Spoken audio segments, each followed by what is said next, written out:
अस्सलाम वालेकुम और खुश आमदीद। लेक्चर का आगाज़ करने से पहले आइए देख लेते हैं कि हम इस लेक्चर में क्या क्या पढ़ेंगे। लेक्चर में नेटवर्क की प्लानिंग एंड केबलिंग के बारे में पढ़ेंगे, जिसमें हम ये देखेंगे कि लोकल एरिया नेटवर्क में कितनी तरह की केबल्स इस्तेमाल होती हैं। फिर हम इन केबल्स की कलर कोडिंग के बारे में जानेंगे। इसके बाद स्ट्रेट थ्रू और क्रॉसओवर केबल्स के बारे में पढ़ेंगे। फिर हम ये जानेंगे कि लोकल एरिया नेटवर्क में डिवाइसेस को किस तरह से अटैच किया जाता है। फिर आपको टीपी लिंक के एक बिजनेस क्लास राउटर TL-WR1043ND से मुतारिफ कराएंगे और लेक्चर के आखिर में हम राउटर में DHCP कॉन्फ़िगरेशन सीखेंगे।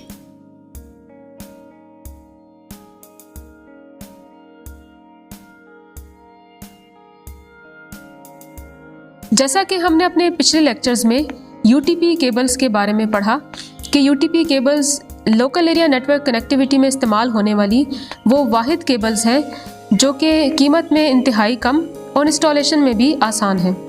UTP केबल्स की कैटेगरी 5E गीगाबिट ईथरनेट्स में इस्तेमाल होती है और गीगाबिट ईथरनेट्स में 1000 मेगाबिट्स पर सेकंड के हिसाब से डेटा फ्रेम्स को ट्रैवल करने में मदद देती है। इन केबल्स के स्टैंडर्ड को मेंटेन करने के लिए जो ऑर्गेनाइजेशन है वो टेलीकम्युनिकेशन एसोसिएशन और इलेक्ट्रॉनिक इंडस्ट्री अलायंस वगैरह है। UTP केबल में RJ45 कनेक्टर केबल के बिल्कुल सिरों पर इंस्टॉल किया जाता है। बगौर मायना करने पर आपको 8 पिन्स नज़र आएंगी जो कि एक ख़ास कलर कोडिंग के तहत अरेंज यानी कि तरतीब दी जाती हैं। इन कलर कोडिंग्स को समझने के लिए अगर आप RJ45 का ऊपर वाला फेस देखें तो लेफ़्ट से राइट तक वायर्स की कुछ मखसूस कलर कोडिंग नज़र आएंगी।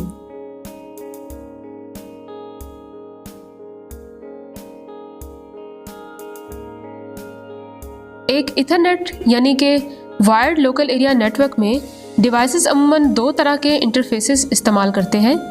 एक MDI यानी कि मीडिया डिपेंडेंट इंटरफेस और दूसरा MDI-X यानी कि मीडिया डिपेंडेंट इंटरफेस क्रॉसओवर। अगर आप किसी नेटवर्क डिवाइस जैसा कि अपने कंप्यूटर के नेटवर्क इंटरफेस कार्ड के RJ45 कनेक्टर के जैक का मुआयना करें तो हमें लेफ़्ट से राइट तक उभरी हुई 8 पिन्स नज़र आएंगी। पिन 1 से 2 तक की पिन्स डेटा सेंडिंग और पिन्स 3 से 6 तक की पिन्स डेटा रिसीविंग के लिए इस्तेमाल होती हैं। कंप्यूटर सर्वर्स और राउटर्स वगैरह मीडिया डिपेंडेंट इंटरफेस इस्तेमाल करते हैं। इस टाइप के इंटरफेस में केबल के एक सिरा यानी कि RJ45 में वायर्स के कलर कोडिंग दूसरे सिरे जैसी ही होगी और इसी तरह लोकल एरिया नेटवर्क पर जो डिवाइसेस दूसरे डिवाइसेस के माबैन कनेक्टिविटी फराहम करने का ज़रिया बनते हैं वो MDI-X यानी कि मीडिया डिपेंडेंट इंटरफेस क्रॉसओवर इस्तेमाल में लाते हैं। इस तरह के कनेक्शन में दोनों अतराफ के कनेक्शन जैक्स में वायर्स के कुछ पेयर्स को क्रॉस की सूरत में तरतीब दिया जाता है और इसी तरह क्रॉसओवर UTP केबल बनाते वक्त भी इसी तरतीब को मद्देनज़र रखते हुए RJ45 कनेक्टर इसी कलर कोडिंग की तरतीब से डिज़ाइन किया जाता है। अमूमन 2 मुख्तलिफ डिवाइसेस को आपस में कनेक्ट करने के लिए स्ट्रेट थ्रू केबल इस्तेमाल में लाई जाती है और इसी तरह 2 एक जैसे डिवाइसेस को आपस में कनेक्ट करने के लिए क्रॉसओवर केबल यूज़ होती है। जैसा कि हमने देखा कि मीडिया डिपेंडेंट इंटरफेस और मीडिया डिपेंडेंट इंटरफेस X 2 तरह के इंटरफेसेस हैं जो कि किसी डिवाइस के नेटवर्क इंटरफेस कार्ड के कनेक्शन जैक में पिन्स की तरतीब के बारे में बताती हैं। इसी तरतीब के मुताबिक क्रॉसओवर या स्ट्रेट थ्रू केबल्स को डिज़ाइन किया जाता है। दरअसल पिन्स की ये तरतीब ANSI TIA/EIA ऑर्गेनाइजेशन के तय करदा मयार के मुताबिक है। इस मयार और स्टैंडर्ड के मुताबिक दोनों तरह की कलर कोडिंग को स्टैंडर्ड के तौर पर इस्तेमाल किया जाता है एक को T568A और दूसरे को T568B का नाम दिया जाता है। दोनों तरह के स्टैंडर्ड्स में मुतल्लिका UTP केबल्स में कॉपर वायर्स को एक ख़ास तरतीब से डिज़ाइन किया जाता है कि दोनों तरह की केबल्स का आखिरी सिरा यानी कि टर्मिनेशन एंड मुख्तलिफ होता है। T568A और T568B दोनों के केस में पेयर्स 2 और 3 यानी कि ऑरेंज और ग्रीन वायर्स के पेयर्स की तरतीब को आपस में स्वैप किया जाता है। जैसा कि हम जानते हैं कि स्ट्रेट थ्रू केबल दो मुख्तलिफ किस्म के डिवाइसेस को आपस में कनेक्ट करने के काम आती है और इस केबल के ज़रिए किसी स्विच को राउटर से और किसी कंप्यूटर को स्विच से कनेक्ट किया जाता है। और इसी तरह जब दो एक जैसे डिवाइसेस को आपस में कनेक्ट किया जाता है तो दोनों डिवाइसेस के डेटा सेंडिंग टर्मिनल्स को डेटा रिसीविंग टर्मिनल्स के साथ क्रॉसओवर केबल्स के ज़रिए जोड़ा जाता है। जैसा कि डायग्राम में नज़र आ रहा है कि स्ट्रेट थ्रू UTP केबल की सूरत में दोनों तरह के स्टैंडर्ड्स यानी कि T568A या T568B की सूरत में इन केबल्स के टर्मिनेशन एंड्स एक जैसे ही होंगे और यही तरतीब क्रॉसओवर केबल के केस में इससे मुख्तलिफ होगी। यानी कि क्रॉसओवर के केस में अगर केबल के एक एंड पर वायर्स की कलर कोडिंग T568A के मुताबिक है तो दूसरे एंड पर यही तरतीब T568B के मुताबिक होगी। केबल को इस तरह से डिज़ाइन किया जाता है कि इसकी ट्रांसमिटिंग पिन यानी कि TX दूसरे डिवाइस की रिसीविंग पिन यानी कि RX को आपस में कनेक्ट करें। बिल्कुल इसी तरह दूसरे डिवाइस की TX पहले डिवाइस की RX को कनेक्ट करेगी। अगर ट्रांसमिटिंग पिन को नंबर 1 और रिसीविंग पिन को नंबर 2 से ज़ाहिर किया जाए तो इस तरह कनेक्ट करने के बाद ये एक क्रॉस की शक्ल इख्तियार कर लेता है। इस तरह के क्रॉस शक्ल की तरतीब को हासिल करने के लिए केबल के एक एंड को T568A और दूसरे एंड को T568B पिन्स की तरतीब से जोड़ा जाता है। लोकल एरिया नेटवर्क पर स्विच को किसी दूसरे स्विच के साथ, राउटर को किसी दूसरे राउटर के साथ, कंप्यूटर को किसी दूसरे कंप्यूटर के साथ और कंप्यूटर को राउटर के ईथरनेट पोर्ट के साथ कनेक्ट करने के लिए क्रॉसओवर केबल इस्तेमाल की जाती है। इस मैकेनिज़्म को मज़ीद समझने के लिए आइए इस डायग्राम का जायज़ा लेते हैं।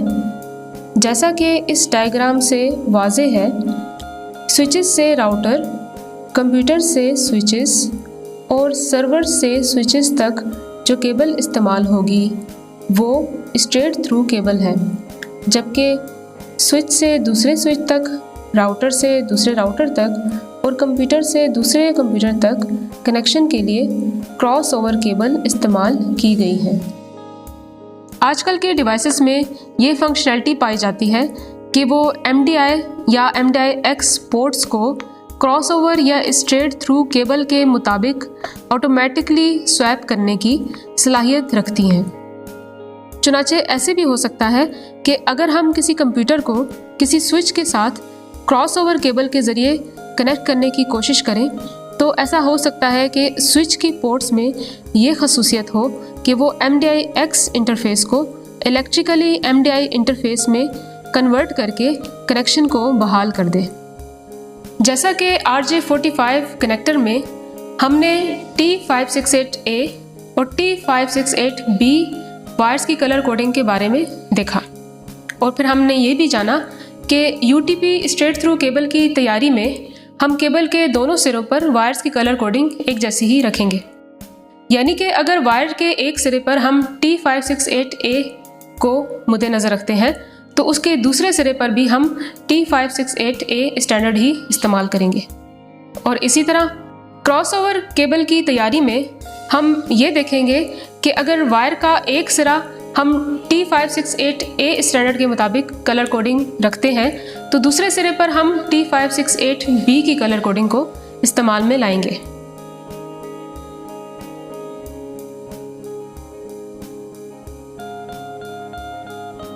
UTP स्ट्रेट थ्रू या क्रॉसओवर केबल बनाने से पहले आइए देख लेते हैं कि केबल्स के दोनों सिरों पर वायर्स की कलर कोडिंग क्या होनी चाहिए। जैसा कि इस तस्वीर में नज़र आ रहा है, ये एक UTP स्ट्रेट थ्रू केबल के दोनों सिरों पर मौजूद कलर कोडिंग की एग्जाम्पल है। जैसा कि हम जानते हैं कि स्ट्रेट थ्रू केबल के केस में हम केबल के दोनों एंड्स पर वायर्स की कलर कोडिंग एक जैसी रखेंगे। सो हम दोनों सिरों पर T568A या T568B में से कोई भी कलर कोडिंग सेलेक्ट करेंगे। यहाँ इस तस्वीर में हम T568B कलर कोडिंग देख सकते हैं।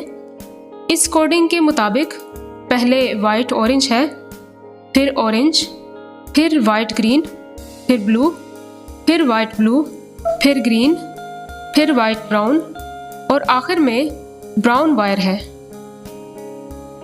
आइए अब देखते हैं कि क्रॉसओवर केबल के केस में वायर्स के दोनों इतराफ कलर कोडिंग क्या होगी। जैसा कि हमें इस डायग्राम में नज़र आ रहा है कि क्रॉसओवर UTP केबल के केस में केबल के एक सिरे पर कलर कोडिंग T568B और दूसरे सिरे पर कलर कोडिंग T568A के मुताबिक तरतीब देंगे।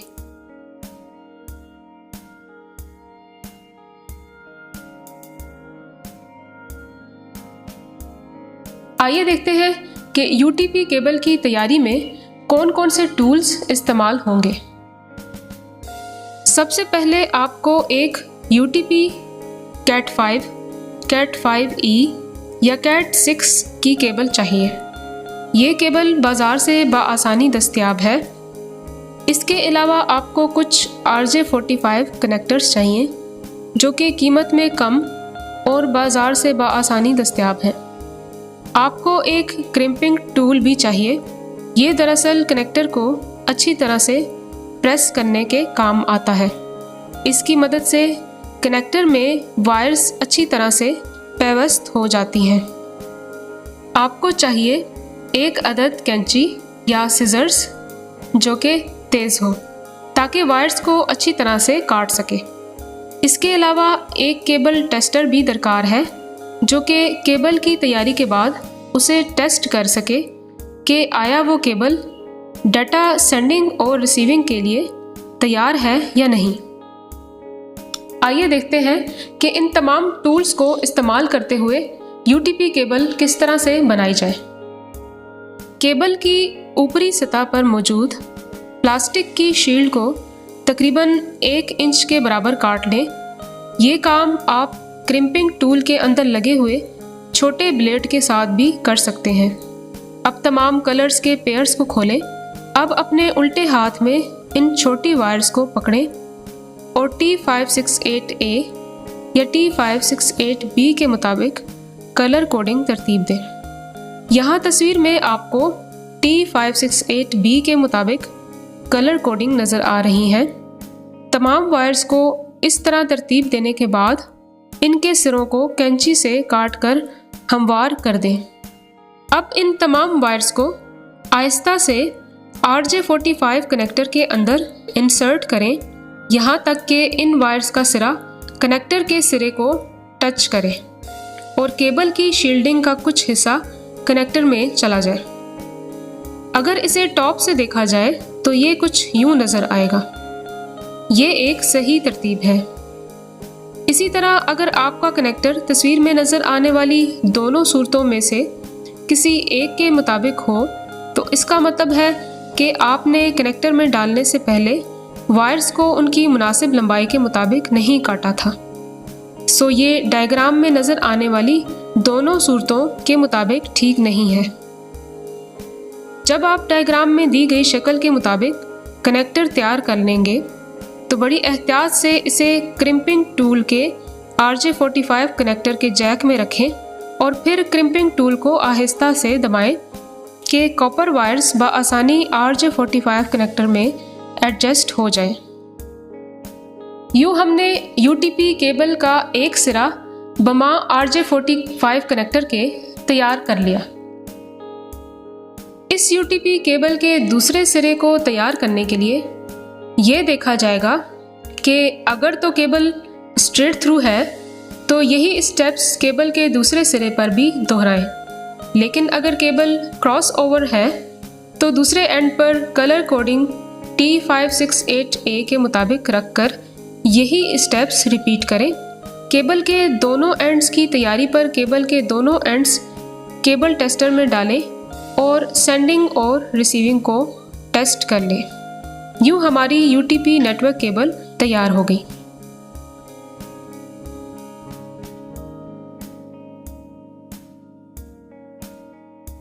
एक नेटवर्क को डिज़ाइन करने से पहले ये अंदाज़ा लगाना इंतहाई अहम है कि आपके नेटवर्क पर होस्ट की क्या तादाद होगी, यानी कि एक नेटवर्क पर मजमूई तौर पर कितनी डिवाइसेस को बैक वक्त कनेक्ट किया जा सकता है। जैसा कि हमने अपने पिछले लेक्चर्स में होस्ट एड्रेसेस की क्लासेस के बारे में पढ़ा था और ये देखा था कि होस्ट एड्रेसेस के लिए चंद मखसूस क्लासेस यानी कि A-B-C क्लासेस की रेंज बनाई गई है। और हम इसी तरह देखेंगे कि नेटवर्क को डिज़ाइन करने से पहले हमें A, B या C में से कौन सी रेंज के होस्ट एड्रेसेस की क्लास दरकार है। Number 1, end devices. इनमें यूज़र्स के कंप्यूटर्स, एडमिनिस्ट्रेटर के कंप्यूटर्स, सर्वर्स और दूसरे डिवाइसेस जैसा कि नेटवर्क प्रिंटर्स, नेटवर्क स्कैनर्स और IP कैमरास वगैरह शामिल हैं। Number 2, network devices. इनमें राउटर्स, वायरलेस एक्सेस पॉइंट्स और स्विचेस वगैरह शामिल हैं। ये तमाम डिवाइसेस आपको कितनी तादाद में चाहिए और फ्यूचर में इनकी तादाद में किस हद तक इजाफा हो सकता है, ये तमाम ज़रूरियात आप एक लिस्ट की शक्ल में तहरीर करेंगे और इसके बाद आप ये देखेंगे कि आपको अपने होस्ट के लिए कौन सी IP रेंज की क्लासेस दरकार है। इस सारे सिनेरियो को समझने के लिए हम आगे लेक्चर्स में एक केस स्टडी को भी डिस्कस करेंगे।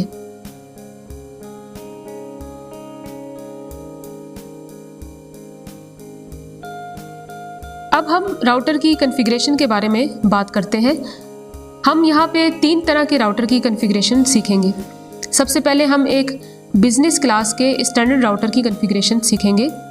उसके बाद हम एक स्पेशल राउटर इंटरफेस यानी कि DDWRT के बारे में बात करेंगे और आखिर में हम स्पेशल सिस्को डुअल वैन राउटर की कॉन्फ़िगरेशन भी सीखेंगे।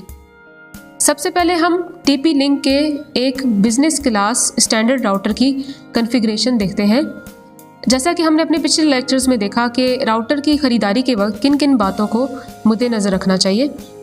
जाहिर है कि हम अपनी ऑर्गेनाइजेशन के लिए एक ऐसा राउटर इंतखाब करना चाहेंगे जो कि कॉस्ट के लिहाज से इंतहाई रीज़नेबल हो और इसके साथ साथ वो नई टेक्नोलॉजीज़ के म्यार पर भी पूरा उतरता हो। सो यहाँ हमने जिस राउटर का इंतखाब किया है वो TP-Link का TL-WR1043ND राउटर। ये राउटर USB सपोर्ट के साथ दस्तयाब है, यानी कि आप इसके ज़रिए किसी USB प्रिंटर को या कोई भी नेटवर्क USB डिवाइस कनेक्ट कर सकते हैं। ये एक गीगाबिट राउटर है। इसमें 4 लोकल एरिया नेटवर्क पोर्ट्स और एक वैन पोर्ट मौजूद है। इसके ज़रिए हम लोकल एरिया नेटवर्क पर 4 होस्ट या 4 डिवाइसेस या 4 स्विचेस को कनेक्ट कर सकते हैं। इसकी कॉन्फ़िगरेशन कैसे की जाए आइए देखते हैं। सबसे पहले राउटर को स्विच ऑन करें।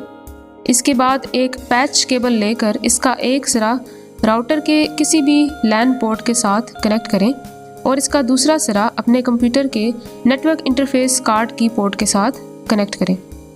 थोड़ा सा इंतज़ार करने के बाद अपने कंप्यूटर के स्टार्ट बटन को क्लिक करके सर्च बार में CMD टाइप करके एंटर कर दें।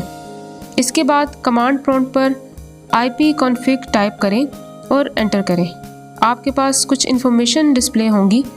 यहाँ Ethernet adopter local area connection में डिफ़ॉल्ट गेटवे के अगेंस्ट जो IP वर्जन 4 की वैल्यू नज़र आ रही है, दरअसल वही आपके राउटर का IP एड्रेस है। ये दरअसल वो IP है जो मैन्युफैक्चरर ने इस राउटर को असाइन किया है। यहाँ चूँकि ये एक C क्लास का IP एड्रेस है, इसलिए आप इसे अपनी मर्ज़ी से कोई सी भी होस्ट IP एड्रेसेस की रेंज यानी कि ABC क्लासेस के एड्रेस में से कोई भी एड्रेस असाइन कर सकते हैं। जैसा कि हमने देखा कि राउटर का IP तो हमें मालूम हो गया है, ताहम अब हम अपने राउटर को बआसानी कॉन्फ़िगर कर सकते हैं। इस ज़माने में हम कोई सा भी इंटरनेट ब्राउज़र यानी कि इंटरनेट एक्सप्लोरर, क्रोम या मोज़िला फायरफॉक्स वगैरह खोलेंगे और इसके एड्रेस बार में राउटर का IP यानी कि 192.168.0.1 टाइप करेंगे और एंटर कर देंगे। थोड़ी देर बाद हमारे पास एक विंडो खुलेगी जो कि एक यूज़र नेम और पासवर्ड मांगेगी। इसको यूज़र नेम और पासवर्ड देने के लिए हम अपने राउटर की बैक साइड पर दी हुई इंफॉर्मेशन देखेंगे, जहां इससे मुतालिक मालूमात दर्ज होंगी। यहाँ कुछ डिफ़ॉल्ट यूज़र नेम और पासवर्ड की इंफॉर्मेशन दर्ज होती है। डिफ़ॉल्ट यूज़र नेम और पासवर्ड देने के बाद हम इसे लॉगिन करेंगे तो हमें मेन स्क्रीन मिलेगी, जिस पर कुछ फर्मवेयर वर्जन और जनरल इंफॉर्मेशन होंगी। फर्मवेयर से मुराद राउटर का इंटरफेस और फंक्शनैलिटी फीचर्स वगैरह है।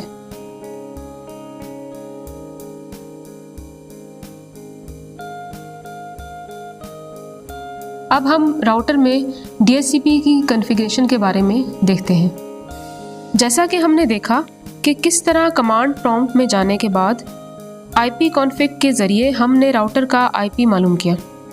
जैसा कि हम जानते हैं कि राउटर का डिफ़ॉल्ट IP 192.168.0.1 है।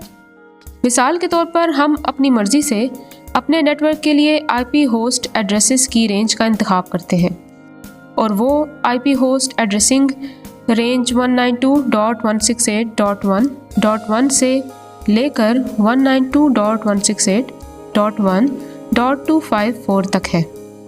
यानी कि हमारे पास नेटवर्क का एड्रेस 192.168.1.0 है।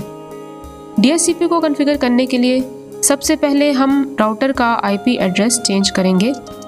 चूँकि इस राउटर को हम एज आ DHCP सर्विस प्रोवाइडर इस्तेमाल कर रहे हैं, इसलिए सबसे पहले हमें राउटर को अपने IP एड्रेस रेंज में से कोई सा भी IP एड्रेस असाइन करना होगा। यूजुअली ये एक बेस्ट प्रैक्टिस है कि हम अपनी मर्ज़ी से IP रेंज में से पहला एड्रेस राउटर को असाइन करते हैं। लिहाजा इस सूरत में हम राउटर को जो एड्रेस असाइन करेंगे वो 192.168.1.1 होना चाहिए। सबसे पहले हम किसी भी ब्राउज़र को खोलेंगे और इसकी एड्रेस बार में राउटर का मौजूदा IP यानी कि 192.168.0.1 टाइप करके एंटर करेंगे। इसके बाद राउटर की बैक साइड पर दिए हुए यूज़र नेम और पासवर्ड को एंटर करके इस राउटर के इंटरफेस तक पहुंचेंगे।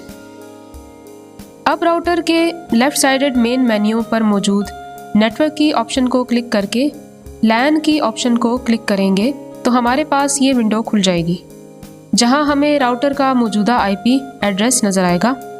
इस IP एड्रेस को तब्दील करके हम अपना डिफ़ाइन किया हुआ IP एड्रेस यानी कि 192.168.1.1 दे देंगे।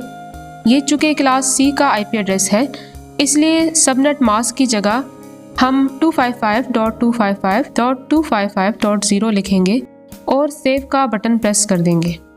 और यूँ हमने अपने राउटर को अपनी मर्ज़ी के मुताबिक एक IP एड्रेस असाइन कर दिया। अब हम DHCP की कॉन्फ़िगरेशन की तरफ आते हैं। DHCP को कॉन्फ़िगर करने के लिए हम राउटर के इंटरफेस को एक्सेस करते हैं। यहाँ हमें लेफ़्ट साइड पर DHCP की एक ऑप्शन नज़र आएगी।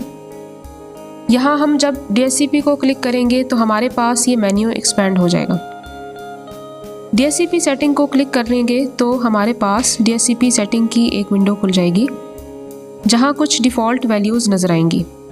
मिसाल के तौर पर हम ये चाहते हैं कि हम 192.168.1.0 के नेटवर्क को यूज़ करके IP होस्ट एड्रेसेस की रेंज डिफ़ाइन करें और साथ साथ पहले 49 IPs को एज आ फिक्स IPs रखें। तो हम यहाँ DHCP की सेटिंग्स कुछ इस तरह करेंगे कि स्टार्ट IP एड्रेस 192.168.1.50 देंगे और एंडिंग आईपी एड्रेस 192.168.1.254 देंगे और सेव का बटन प्रेस कर देंगे। इसके बाद हमें राउटर रीबूट करना पड़ेगा। राउटर को रीबूट करने के लिए हम सिस्टम टूल्स में जाकर राउटर को रीबूट कर देंगे और यूँ हमने अपने राउटर में DHCP को कॉन्फ़िगर कर लिया। और अब हम नेटवर्क पर 192.168.1.50 से लेकर 192.168.1.254 तक आईपी एड्रेसेस मुख्तलिफ होस्ट को ऑटोमेटिकली भी असाइन कर सकते हैं। आपने देखा कि पहले 49 IPs यानी कि 192.168.1.1 से लेकर 192.168.1.49 को हमने DHCP में कॉन्फ़िगर नहीं किया। वो इसलिए कि हमने ये IPs कुछ ऐसे डिवाइसेस के लिए रिज़र्व किए हैं जिनको हम मैनुअली IP असाइन करना चाहते हैं। और इसी तरह आपने देखा कि राउटर में डिफ़ॉल्ट गेटवे की जगह हमने कुछ वैल्यूज़ देखी थी। ये दरअसल राउटर का IP एड्रेस है। डिफ़ॉल्ट गेटवे से मुराद किसी भी होस्ट के लिए बाहर की दुनिया यानी कि इंटरनेट वगैरह से राब्ते के लिए एक गेटवे की हैसियत से मदद फराहम करना है। राउटर की मज़ीद कॉन्फ़िगरेशंस हम अपने आइंदा लेक्चर्स में देखेंगे। तब तक के लिए अल्लाह हाफ़िज़।